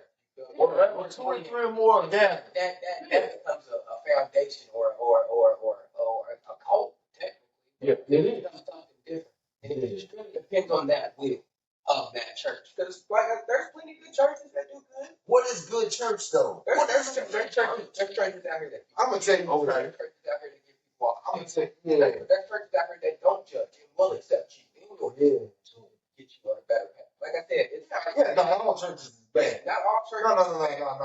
No. Not all churches is bad, and there's good in all churches. Yeah. I told a pastor not too long ago. I bumped into him in the mall, and I was like, man, I heard some negative stuff about you, and they say that you running. So he tells me, he's like, nah. I was like, listen, don't run. Go in there like I am right now. Don't put the robe on. You know what I'm saying? Don't take your Bible and open it up. Go in there as a man. You know what I'm saying? Go in there as a man of God and a man of beauty. Man, You know, put your sneakers on. I did that one time. Put your sneakers on. Because what you're dealing with, you're not dealing with a church. You're dealing with women that have no man. I think it's a couple niggas too. And that look up and I'm gonna tell you, I'm gonna address that too, because on the man's side it's terrible. But when you're dealing with a bunch of women that have no men, they try to find flaws in you. They try to pick at you, especially if you're a good person. I'm not saying that he is or he ain't, but just your character. If you're a good person, women pick at that, and as soon as they find it, they gonna pry in it. And they're going to pour into it, and they're going to make you look like a terrible person. Because in all, this church has been here longer than you have. These families have been here longer than you have. So once the families bunch up against you, it feels like your back is against the wall. You know what I'm saying? Don't run. Because the roughest time, whether you believe in Jesus, Muhammad, Allah, or whoever it is, the messenger is who they killed. They didn't kill the word. You know what I'm saying? They didn't kill the word of God. They killed the messenger. You know what I'm saying? So the message got through. The man disappeared. You know what I'm saying? The message got through, but the man disappeared. If you let them kill you off, That doesn't mean that the message ain't gonna get through, but you don't get to determine whether what message gets through once you go. Right. I told the nigga I owe you a couple favors, so if you need something done, it's one of these. Like for real, man. And then plus on top of that, whatever the situation may be, if it didn't cause him and his family to fall apart, or if it didn't put a strain on him and his family or whatnot, then I don't think it's nobody else's business. But on your question though, my personal opinion, I believe when we pass on, and this is just personal opinion and theory from what I've heard and learned and my own experience in life, I believe we got three choices. I believe either A, ascension, whether you go to heaven or, reincarnation, or to stay. And I think there's a lot of people that's where I think those spirits come from. And they stay because there's something that's not done, that they're not finished with. Yeah. And I think that's on a source of somebody's will and soul. Because like there's been things that just are unexplained. You get what I'm saying? There's been phenomena that are just unexplained. You feel me? And I personally believe in ghosts. I personally believe in spirits, just like I personally believe in I personally believe in soul. You feel me? Man, get that shit out of here, because if I wake up tonight, Gio, I personally believe in it. I believe it. You feel me? I mean, I believe it's a sixth sense. It's a sixth sense. We got five. We just don't use it. We got six. We just don't use it. I think like even with what they call it, deja vu. Facts. You know what I'm saying? Sixth sense. Like you ever been somewhere, and you felt like, or you felt something that was gonna happen and didn't happen. You know what I'm saying? Like so. Like with energy and God, I think God is the mass of all energy. I think He is the charge of all energy. See, I don't want to, man. I'm telling you, man. What I believe in is word, man. Cause I believe in the Anunnaki. I believe in the extraterrestrial shit. You know what I'm saying? And I was listening to KRS-One today, and he was talking about the pineal gland. KRS-One said that the soul comes through the pineal gland, right? So us as melanated people, the sun is the mother. I'm gonna say it. Sun is king of all. Sun is God. We are sun people, right? Whether people won't believe it or not, we are sun people. Melanin. Everything that lives has melanin in it. They said water has melanin in it. The sun, you know what I'm saying? We are melanin people. They said that white people, they don't have, like, we have this connection to the creator, right? They only possess like 94, 96%. They got Neanderthal and they got K9 in them. They are 96% human. We are 100%, right? And their pineal glands have been calcified, which what they try to do to our pineal glands is calcifying. So when you brush your teeth at fluoride and shit, it fucks up your pineal gland like that baby soft spot. That's special. You know what I'm saying? Motherfucker be like, don't hit that baby, don't hit that soft spot and take that baby out of her. You know what I'm saying? And what that does is it says we have a direct connection to the creator, which the white people who don't have that, they have no direct connection. But that's where it comes back into the devil being the king of this world, this earth, right? So therefore, like, if you can tap in to your spirituality, fuck a religion, tap into your spirituality, right? Because they use religion to contain us. They use religion to keep us in order. Yeah. You know what I'm saying? Yeah. That religion is used to keep you niggas in order because you niggas do not know who the fuck you are. He said we didn't lose our land, we lost our mind. You know what I'm saying? I swear that when I heard that, I was coming from my sisters the other day, and I said, man, I'm a weird nigga. Now. People like I wasn't born to be a thug, be a gangster, but I seen my uncle do that shit so good, and I listened to Master P and Birdman and shit, and I thought I could do that shit, bro. And I'm a solid nigga. I wasn't the best, but I'm a solid nigga when it comes to street shit, right? I'm gonna take my lift, you know what I'm saying? But I said, damn, dog. I'd rather God take or the universe take anything from you. Man, you can take whatever you want from me. Strip me or whatever the fuck. just don't take my mind, right? Let me keep that because for some reason, man, my grandmother told me something like when I was 19. I fucked up when I was 19, man. My grandmother told me something I never forget, bro, in my fucking life. Like, I was asked in this class the other day, like, what's something somebody said to you that some advice somebody gave you, man, and it was that. You know what I'm saying? Because your mind, bro, like no matter what, you know, some people like, man, he lost his mind. Some of the shit that we say on earth, you know what I'm saying? Like when you write shit, like I believe write shit is you can curse yourself. Manifestation. Yeah, you can Speak it. You can speak it right man. I into talked to your my life. little cousin, man. My little cousin probably facing never getting out, guy. He called me today, guy. And I was like, bro, like, he's like, cuz I go to court Thursday. I was like, what time? I'm trying to come. He's like, it's just me, the attorney, and the DA, because certain shit gotta get dropped, cuz they doing shit they wasn't supposed to do. So I'm like, bro, you get, and I'm always a cup half empty nigga. I'm like, cuz you come home, boy. Come on, I'm gonna go ahead and speak this shit into existence. It's easy for me to do that for other people, but when it's my situation, I try to figure out shit. Instead of just man, speak that shit, the tongue is the most powerful thing in the fucking world. Like, if you read your Bible, the tongue is a double-edged sword. You know what I'm saying? Life and death. You know what I'm saying? Yeah, it spells out into the universe. Motherfuckers say you speak life over your kids. Motherfuckers be like, I die for my kids. Nah, bitch, that's for your kids. You know what I'm saying? Speak life into shit. You know what I'm saying? So we gonna, hey, if you just now tuning in, man, we done had an excellent motherfucking show. So now we gonna get into, we almost done. So now we gonna get into our special guest that's here for the night, Mr. Gio Khan. What's up, bro? How you doing? I'm here, bro. All right. So how long have you been rapping? So, I've been doing music damn near all my life. I've been in choir since I was like 7, 8. I've played piano when I was like 13 to 17. I played tuba, I played trombone, I played baritone. I learned music theory at a very early age. And because of that, I listen to rappers like T-Pain or rappers like T.I. or rappers like Lil Wayne, you feel me? And then I listen to a lot of lyrical things too. So it made me expand on that. I started doing music at 13, 14, also because my older brother did.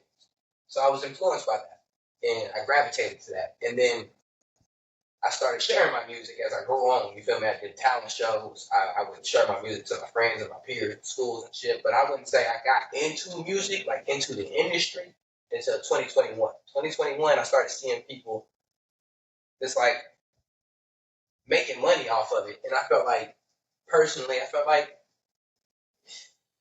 put more effort into it, personally. And that's not saying nobody's effort is not enough or anything. I just felt like my creativity could add to the industry and I could get paid just as much as anybody else. I started believing that I could make this a career. So in 2021, I established a career. I established my distro kit and I started distributing my own music. And then following that year, I'd say about at the end of 2022, I got signed to this independent record label called Golden Rose Entertainment. And since then, I've been rocking with them ever since. And that's how my music career started so far. Now, you just said that like your big brother was one of your influences. Now, give us some of your other influences within the music. I would say my older brother. I said Bone Thugs and Harmony. I actually honestly have a lot of local influences as well. Like my cousin, he was real good at singing. His whole family was real good at singing. So like I was staying with them a lot, just for fun. And my family really got me into my music before we was already making music just as much as the celebrities was. It's just what recorded. You get what I'm saying? So I already felt like I was kind of in that league. And then, but other than that, it's people that driven me like Lil Wayne, Russ. You like Russ? I like Russ. I love Russ. Russ is creative. I like J. Cole. He's creative. I like unique artists. So like Evanescence. They're a rock group. But I like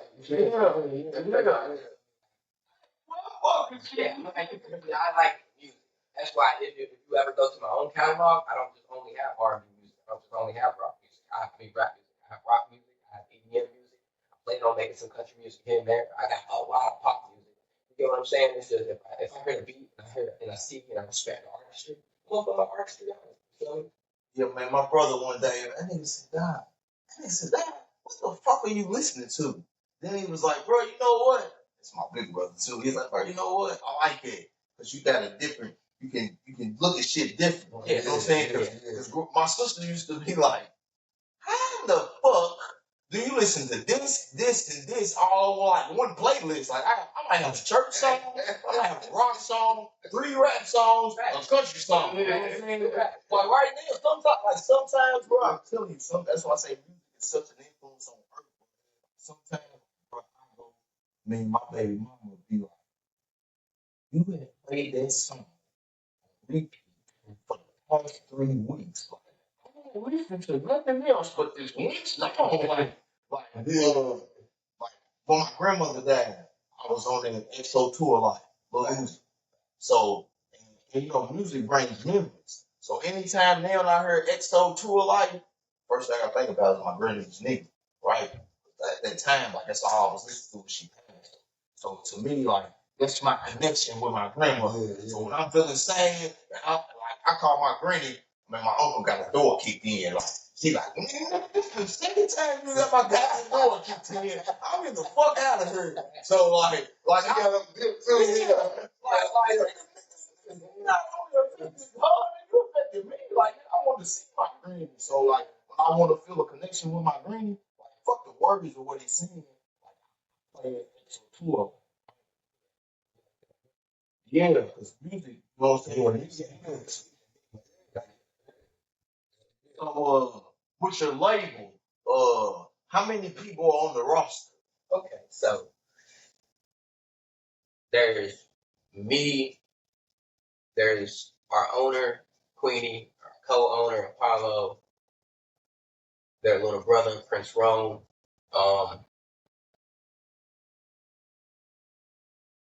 a couple new up and coming artists that I necessarily got to get the name for because they like brand or brands that's making new. But it's pretty small and pretty diverse, and we got some people on the marketing side, we got some people on the advertising side as well, and you know a lot of people like to stay anonymous within that craft and just focus on artists. I just try ourselves to be a team. I noticed you all do a lot of Cincinnati shows. Is there a pipeline from Cincinnati to Shout out Gorgeous Killers for Shusky, Young Bay for Shusky, all of them. That's love. Shout out. We got plenty of pipelines. Gorgeous Killer Monroe, something like that. Gorgeous Killers. The female was supposed to come and do an episode one time. Yeah. Yeah, she's a model or something. She was gonna come. Probably talk about KD. It's a white girl. Yeah, she was gonna come through. I still need you, man. Hook that up again. I still need you. Look, man, I ain't been through a lot of life, but I've been through some shit. So like, I think I get paranoid real quick. So I be thinking like people be trying to sabotage shit. But she was coming, and then all of a sudden it wasn't coming. You know what I'm saying? Very busy and spontaneous. But they're definitely good at planning. They're definitely good. She was dope because she was like, well, shit, let me know. I'll make some flyers. You know what I'm saying? I can get some people to come and watch and shit. I don't know if I told you about it, but we was out your crib recording shit. Yeah, she was coming through probably about like August, September of last year. So yeah. You got any upcoming shows? I actually have one with Gorgeous Killers, honestly. I will spin back with you on the date, but it's definitely in June. Where should be opening up for Lil Wayne's son. Yeah, seen that flyer. We're having a after party after Cupid performed. How many albums do you have? Me currently, like I said, I'm more so up and coming, and I'm very particular. I only have 2 mixtapes. I don't necessarily have an album yet. I want to put way more resources in the album that I currently have, and it takes a lot of preparation from what I plan to work out with. You feel me? Not saying I'm waiting. I already have plans that I need to set. You feel me? I got a plan that I need to go. You feel me? I got steps to it. Then I just need to do certain steps in my personal life to elevate those certain steps in my music life. I don't want to just come out here with any type of music video. I don't want to just sound like any other local nigga. You feel me? I want to put way more diversity to what I bring to the table. So I have music out to just express my talent a little bit. But when it comes to an album, I want to have enough resources to put behind that album. I feel like most of my music deserves a team. And I feel like a lot of people just settle for themselves. I want to share my wheel a little bit more before I start focusing on things that Feel me? I don't want to just put all this time in the album and nobody watch it. Feel me? I gotta get my talent recognized more. Long story short. And you know what, man? Man, I'm telling you that with music, I love music. Like, it's my first love. Like, bro, I used to record. My grandmother had a fucking tape recorder that you put the tape in, press record, and I used to take my stereo and stick the speaker right by it, nigga, with the instrumental and rap, and then take them tapes, take it to my nigga, and let them listen to it. You know what I'm saying? And then them niggas would be like, man, that shit's dope. But they never would play the shit, you know what I'm saying? But then when I got, you know what I'm saying, some motherfuckers like will listen to that shit like with music, you got to like, I don't know, like even with this podcast, like, I mean, you got to go out on the limb.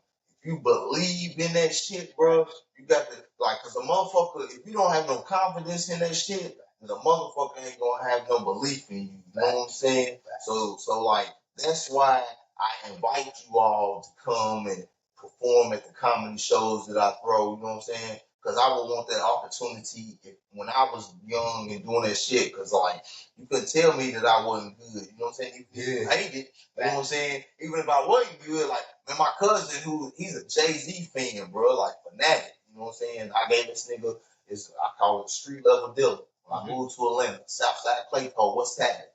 Man, that nigga hit me up. That nigga said, get better. He said, dog, I can listen to this shit, bro. You get better, dog. You know what I'm saying? Keep going with it. But like at the age, my cousin wanted to do a mixtape. I'm like, bro, I'm almost 40 years old, bro. I'm not going no more. Do you like rap? I love that shit. So I do that shit as a hobby. So with that case, man, let me get a feature. Let me get on something, my nigga. Yeah, let me get on something. I'm telling you. All you gotta do is you gotta rap for the show. It's gonna blow. Like I'm what you call like a little Boosie, right? Like I ain't lyrical. You know what I'm saying? I'm gonna give you what the fuck is going on in my life, in his life. You know what I'm saying? Because I'm gonna write some shit. I'm gonna talk about some shit in my rap that he's doing or going through. You know what I'm saying? You might not. The world ain't gonna know who it is, but if a nigga listen to it, they go like, damn. You know what I'm saying? So let the people know who you are, how they can listen to you, and all that. GEO-CON on all platforms, gang. And on Instagram is GGEO_. My fault, CON. And you can find my music anywhere. Apple Music, Spotify, YouTube, shit, Google me, GEO-CON. It's more known than what people know, but we definitely changing that real simple. Yeah, that's what's up. So now we get into our dime trap time, and I'm gonna get these fellas on out of here. All right. So this is 10 questions, and you got 10 seconds or less. I think this was a good motherfucker. Yeah, it was. I think this was a good motherfucking show. It was. So our first question with the dime trap is, who you got? Who you rather go see, Cat Williams or Kevin Hart? Cat Williams. Cat Williams. Yeah, Cat Williams only because I feel like I can relate to Cat more than I can. That Kevin Hart is gonna be dying laughing. Yeah, both will. Yeah, but Cat Williams is gonna give you that raw. Yeah, he just got what you know what I'm saying? Like he's gonna tell you about everything that's really going on out here. From my Kevin Hart's gonna give you that upper suburb comedy. I think it's a quality versus quantity thing. I feel like Kevin Hart will give you a bomb ass motherfucking punchline, but you still gotta think it, reflect back to that. I mean, you can live everyday life and you'll see some shit and it reminds you of that Cat Williams punchline. You get what I'm saying? Yeah. The only time you remind me of Kevin Hart is when Kevin Hart's there.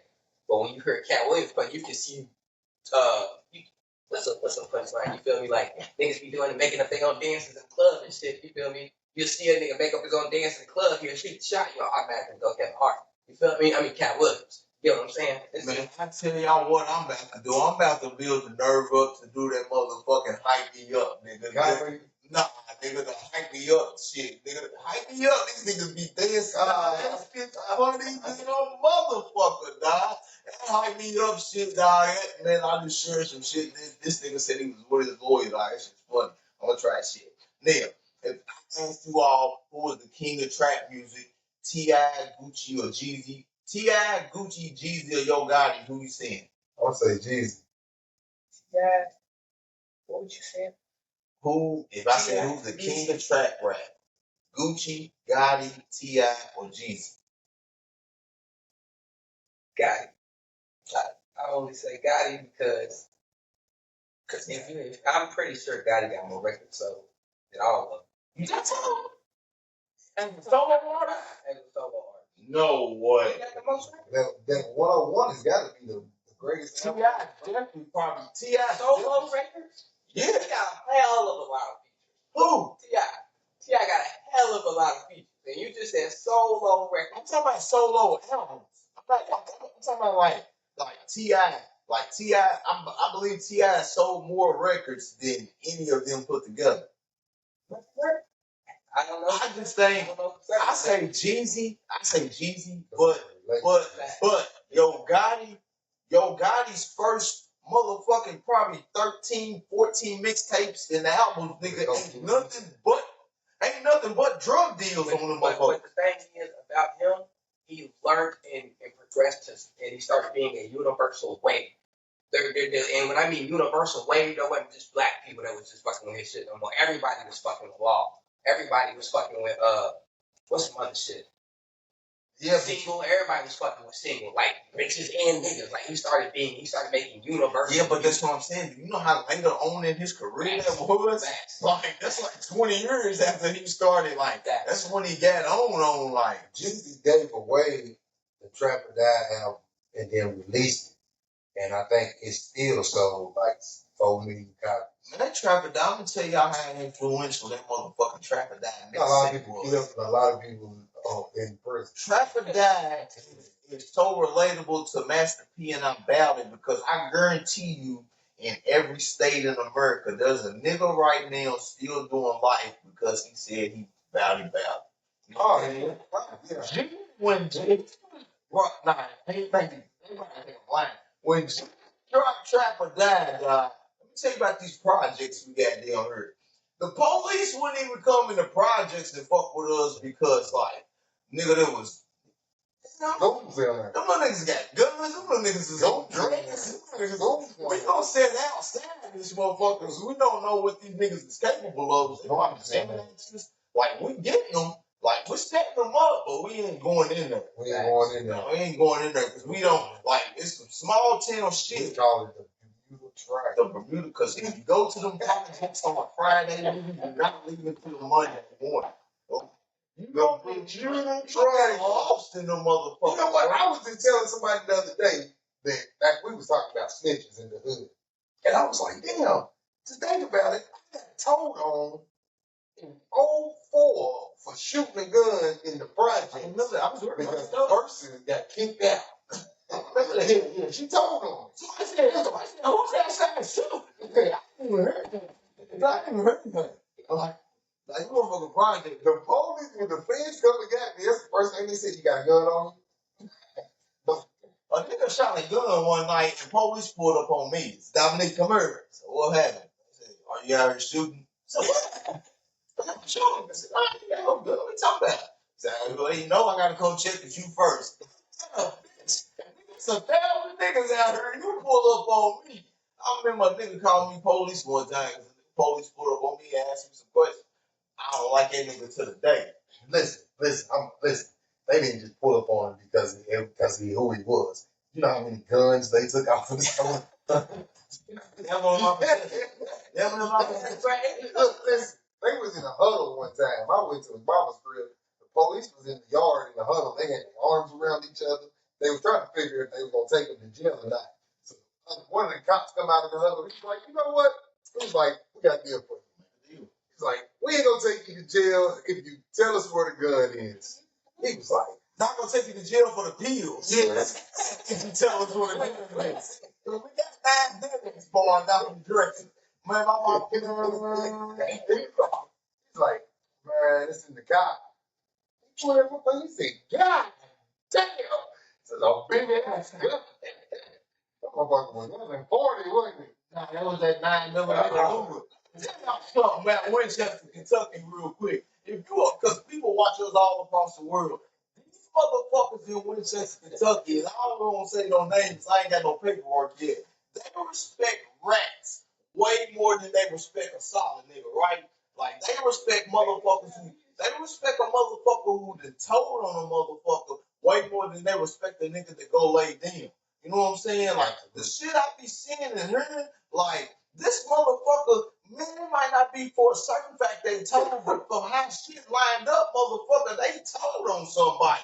They told some information, nigga. Like, nigga, I ain't never told on a motherfucker a day in my motherfucking life. Nigga, my daddy is a motherfucking sheriff, a bailiff, a cop, nigga, a state investigator. We ain't never mixed family with business, nigga. My daddy ain't never came and said, hey, man, you need to tell, nigga, I've been investigated from birth, nigga, to right now, nigga.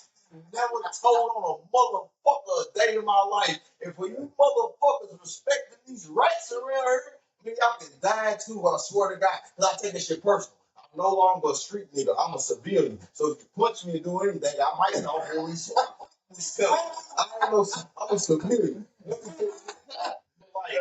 bro, I'm feeling like they respect that type shit. All right, our third one is who on the beat, Drake or Kendrick? Kendrick. Fucking nuts, man. You are nuts. So y'all going by that one song that the whole record label pushed? That's all it took. That's all it took. All right, They did that Drake too. Bad Barbie or Alabama. Huh? There's another beat. There's another. I don't know Alabama, but I'm gonna go Bad Barbie because I don't know her cash me outside. You know what I'm saying? But they not like us unsolidly took him out, bro. It literally became they did it at the Super Bowl. Yeah, that's They because did it at the that's Super Bowl. because it had a monster label behind it. You had a whole stadium calling you A minor, or saying you fuck with it. Everybody in that stadium built that song. You know what I'm saying? That's why they lost, bro. I'm gonna say he lost because I don't think none of the rap shit, like none of the beefs, none of the songs that he came back with. Fucking crazy. Family Matters, push ups, man, he destroyed this nigga. That's what I say about the earth. That's what I say. Once motherfuckers jump on a bandwagon and they start following shit, and minds you closed up, and no matter what happens, you're closed off. Question. And this is what determines who won. Unwillingly, how many times have you heard both them songs? That you just say, I gotta play them to hear them. Facts. How many times have you heard They Not Like Us?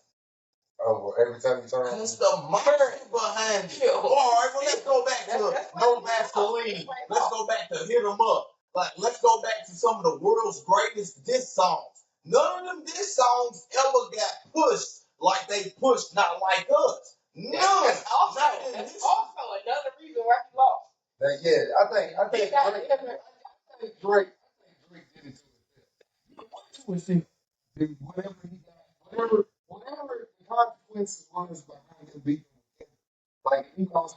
I'm not saying that he lost the mainstream. Yeah, I say he lost the mainstream media. He lost the mainstream media. Man, Drake is the Drake lost the whole West Coast. Facts, bro. He did not perform out there. They turned his back. For one, he looked out for YG, turned his back on him. All these niggas that he looked out for, niggas started jumping in the beat. They didn't have nothing to do with it.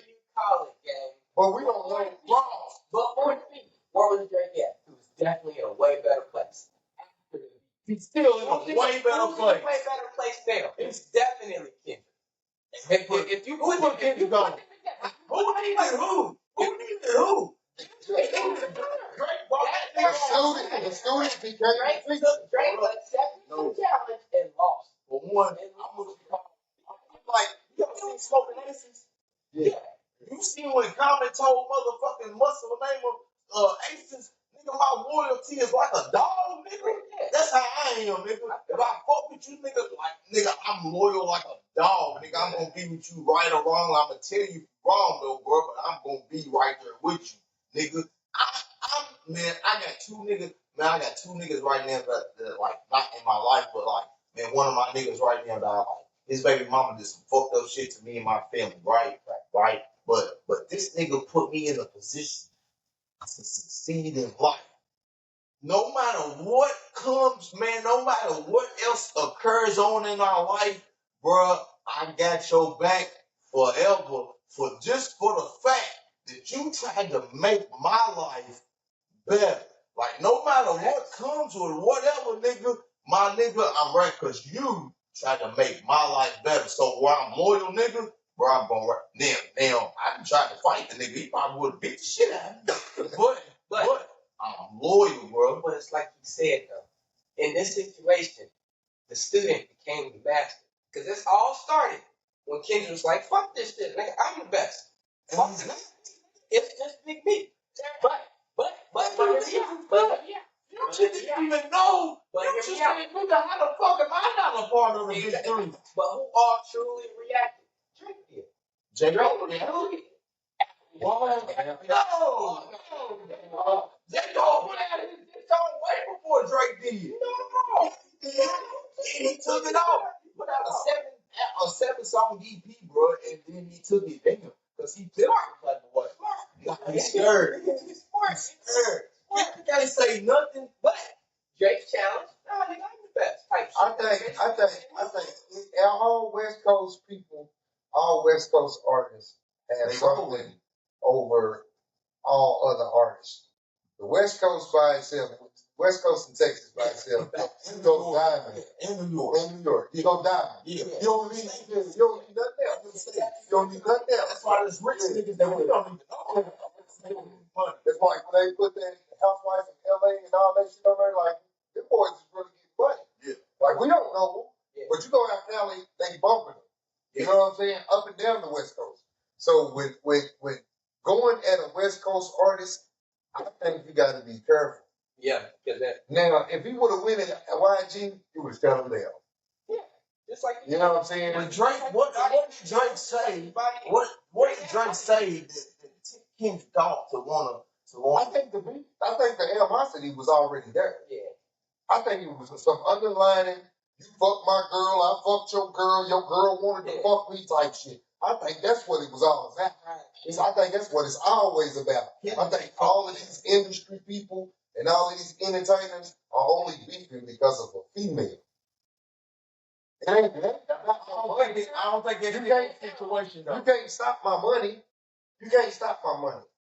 You know what I'm saying? Like, you can't stop my money unless you get somebody like Lucy behind you. But they on the same money. Yeah, but Luke, you gotta look at Lucian. Lucian's benefiting from both of them. Yeah. I'm gonna push Kendrick Lamar. For the last 15 years, Drake, we have pushed you the same way that we're about to push him. We won off of you the same way we're about to win off of him. So, instead of giving you $600 million, we're gonna take the $600 million budget and give $320 to him and $280 to you. Nah. Drake signed that damn near $500 million deal. He got that. Yeah. I'm just saying. The new contract. Like, them niggas, that's why they want to see that nigga's contract. That's why Drake's lawyers want to see what the fuck Kendrick's contract says. They don't want that to be shown. You know what I'm saying? That's some shade, the industry shade. But let's move on real quick. 50 said the same company that's pushing G Unit is pushing G Unit. Yeah. You know what I'm saying? Like, it's the same company. Chicken or beef? Which one would you rather eat? Beef. That's worse. No meat, y'all. Don't eat meat. If you're gonna eat anything, eat fish.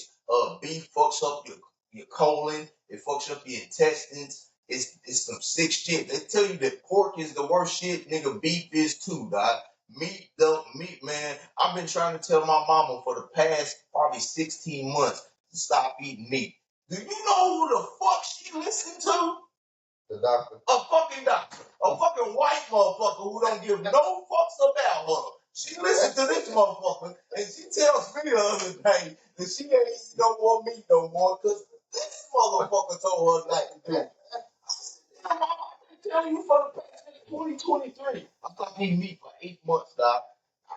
Man, let me tell you, bro. I felt so much better. But that shit, do you listen to this motherfucker? Girl. All right. Would you rather be single or in a relationship? Whew, that's hard. Is it?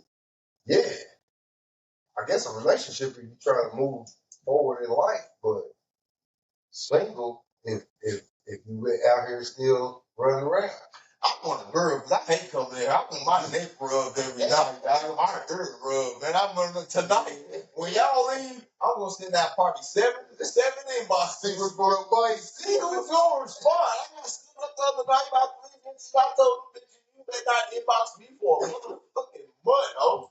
You see, Nah, easy. That was easy. Everybody want love. The right relationship though, it's like, yeah.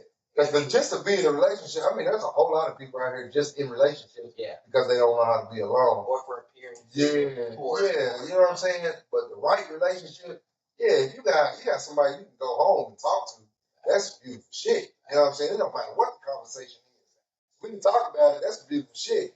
But you gotta go home and lie. That's terrible. I'm lonely. That's terrible. Man, I like being lonely. Like tonight, I'm probably gonna roll over, turn Netflix on, nigga. I can't smoke weed no more. God damn. Would you consider yourself a romantic? I would. You would? What's the most romantic thing you've done? But the reason why I say I would and wouldn't at the same time is my views on relationships is totally different. That's a whole other conversation. But I am a romantic. I'd say the most romantic things I've ever done.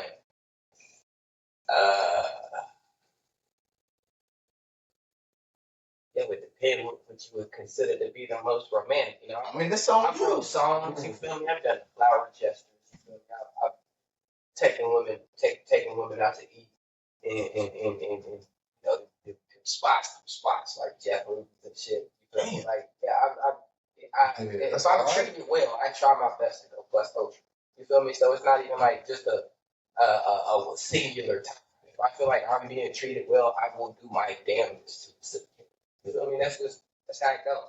But it's very hard to treat me well because to be with me, you have to be a very confident, non-judgmental, non-jealous, very self-confident. I said that part. Very self-confident person because when it comes to my choice of career, I'm around a lot of other people that can be quite intimidating. Other artists or other beautiful people, or because I'm outside of here, it can be very intimidating and it can be very wordy and you start making up shit and assuming when always keep it up.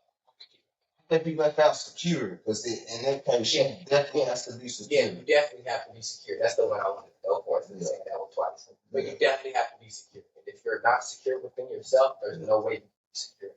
Right. What you got? What are you, man? Yeah, I think so. I think, yeah. My probably is returning the justice. Yeah, like I done it all. Like I done paid bills. I done, the flowers unexpectedly, that trips out of town. Yeah. Like that, I think the most romantic shit I can do is like greet you when you come home. Like greet you and make you forget about your work day. Like sit down, let's talk. Let me run go get in the shower type. I'm gonna cook tonight type shit. But type shit. I'm fooled a bit. I had rose petals leading to a bathtub. All this shit. And bitch thought she had the world's greatest nigga, boy. And shit, 6 hours later, I wasn't shit. Why are fathers needed? Fathers are needed because I have 2 kids currently. Fathers are needed because they have to be a perfect example of discipline.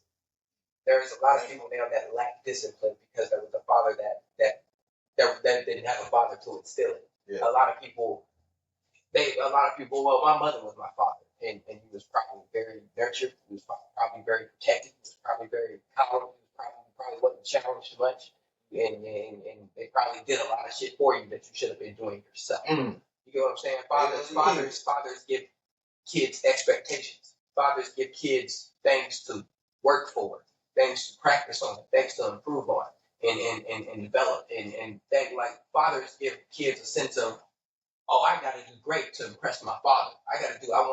They get that sort of acknowledgement from their father way more than they do their mother. They're already acknowledged by their mother. You get what I'm saying? Fathers, in a sense, kind of make you earn it naturally because we're not all like ruggy duggy and some fathers are. It's cool, but I like to challenge my kids way more than what their mother does. You get what I'm saying? Not saying she doesn't, she does. But it's just kids lack structure when there's no father to provide them with structure. You wanna know what the world look like without fathers? It's what it looks like today. Today, currently. Currently. Hoes, For the last 50 years. People, unloyal people. For the last 50 years. Like I can't name 10 people in my life that grew up in the household. Outside of my grandparents. Yeah, outside of my grandparents. I can't name 2 people, 10 people that grew up with both families, with both parents. But see, the absence of fathers is the reason that we have women with no clothes on right now, showing their body on TV, showing their body on the internet. We have boys that are confused about who they are. We have boys that are insecure about who they are. We have boys that cry and that will shoot you instead of putting hands on you. You know what I'm saying? These are the fatherless homes that we grew up in. We have literature, all of this stuff like being labeled ADHD and all of that. All of that comes from not having a father. Yep. You know what I'm saying? Not having that. Mama is gonna, you fall, oh come here baby, let me dust it off. Daddy is, no, don't you Get up, boy. Yeah, get up. Get up, bro. You good. Get up. It's only gonna hurt for a little bit. Yeah. It's okay to cry. Yeah. It's not alright to give up. Yeah. Mama will say, I'm going to get out of my back. yeah, you get out there on that football field, you ain't gotta play no more. Come on, I take you home. Daddy's like, hell no, don't take your ass back out there. Yeah, don't back out there.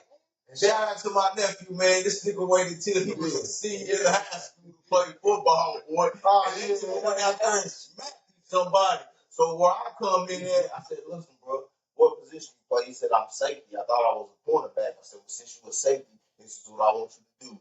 I want you to go Google on YouTube Ed Reed. I want you to Google on YouTube Bob Sanders, Troy Polamalu, and Ronnie Lott. Yeah. That's what I want you to do. If you're serious about what you're doing, I want you to go watch these 4 niggas and then see what you can do after you watch them. All right, number 8. Who you got? Knicks or the Pacers? Pacers. Number 9. Who you got? T-Wolves or OKC? T-Wolves. OKC.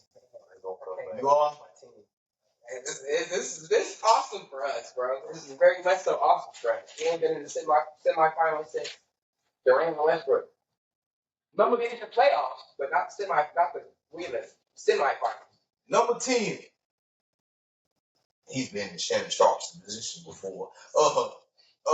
Do you think age matters in a relationship? Of course. Yes. It does? Of course. Well, when you come back next time, that's what we're going to talk about. This has been another episode of Conversations in the Track. I want to give a special shout out to 3 of my best friends, Ashley Groves, Drew Rogers, and Amanda Yoakum. Amanda just had her little girl, man. She is so fucking beautiful. I tell y'all that. I love all 3 of y'all to death. One of them told me to give a shout out. I was supposed to do it at the beginning, but I forgot. So tune in, check out Gio Khan. Hit him up on YouTube. You go Spotify, Apple Music. Check him out. If you need your grass, that's your cousin. You still got pressure washer and shit. He hood up in summertime, but I might have to come and do this deal. This shit looks horrible. Holler at us, man. What's up, Wind City?